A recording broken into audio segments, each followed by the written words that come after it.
مالک کو اس کی سانسوں پر بھی حق حاصل تھا اور اس کے جسم پر بھی۔ اس کے بعد ہبل ان کے لیے سب سے بڑا خدا ہو گیا۔ اس زمانے میں شہر، ملک اور بر اعظم آج کے معنی میں نہیں تھے۔ عنوان: ہمیں کیسے پتہ چلا؟ انسانی تاریخ ہمیشہ سے سیکھنے کا سب سے بڑا ذریعہ رہی ہے۔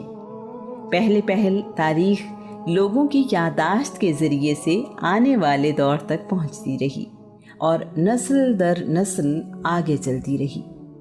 اللہ کریم نے انسان کو قلم کے ذریعے لکھنا اور محفوظ کرنا سکھایا۔ کہیں انسان نے درختوں کی چھال پر لکھا تو کہیں پتھر کو اس مقصد کے لیے تراشا، کہیں کپڑے پر لکھا جانے لگا تو کہیں کھال پر۔ ہر دور میں انسان نے لکھنے اور محفوظ کرنے کا کوئی نہ کوئی طریقہ ڈھونڈ نکالا۔ جب کاغذ ایجاد ہوا تو اس کام کی رفتار بہت بڑھ گئی۔ اسی لکھنے اور محفوظ رہنے کی وجہ سے انسان نے ترقی کی۔ عام لوگوں کو بادشاہوں، بہادروں اور غیر معمولی لوگوں کی زندگی میں بہت دلچسپی رہی ہے۔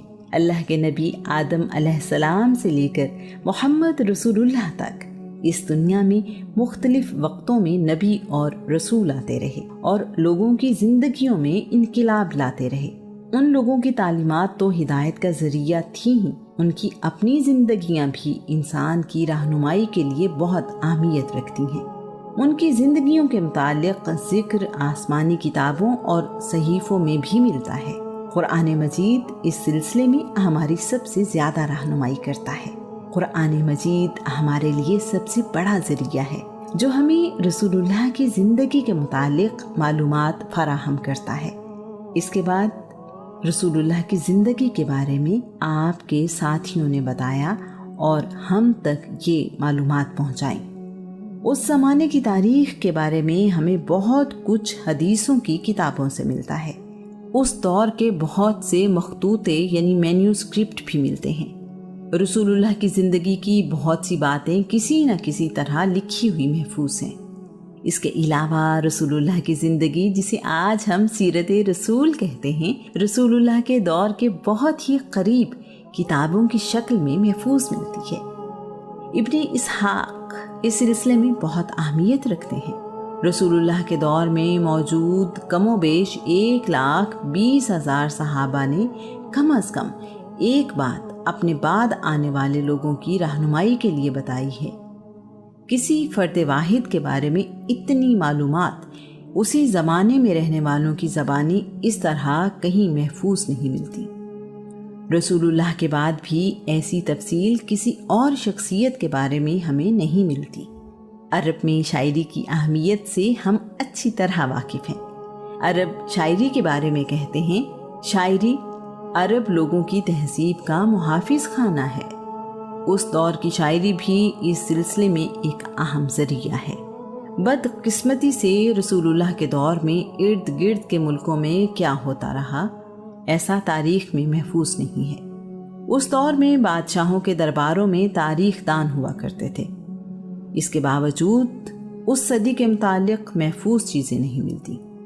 ابتدا میں لکھی گئی سیرت کی کتابوں میں رسول اللہ کے جنگی اور تبلیغی مہمات کو موضوع بنایا گیا۔